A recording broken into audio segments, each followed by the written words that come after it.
দিনাজপুরের বিরামপুর সীমান্ত দিয়ে ৯ শিশুসহ ১৫ জনকে বাংলাদেশে ঠেলে দিয়েছে ভারতীয় সীমান্তরক্ষী বাহিনী বিএসএফ।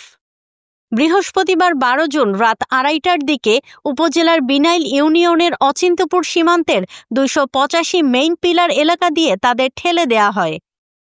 অচিন্তপুর সীমান্ত ফাঁড়ির ইনচার্জ কমান্ডার রফিকুল ইসলাম জানান, রাত ২:৩০টার দিকে সীমান্ত ২৮৫ মেইন পিলার এলাকায় ভারতীয় সীমান্তরক্ষী বাহিনী বিএসএফ সদস্যরা তাদের নিয়ন্ত্রণাধীন বিদ্যুতের আলো বন্ধ করে দেন। বিজিবি সদস্যরা সেখানে ওত পেতে অবস্থান করে।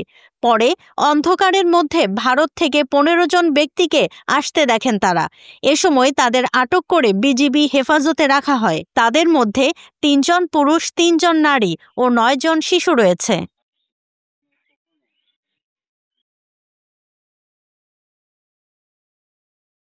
ওয়ালটন আবারও মিলিনিয়ার অফারে ওয়ালটন ফ্রিজ কিনে আপনিও হয়ে যেতে পারেন মিলিয়নিয়ার। মিলিনিয়ার ছড়াছড়ি দেশ জুড়ে, এটা শুধু ওয়ালটনই পারে।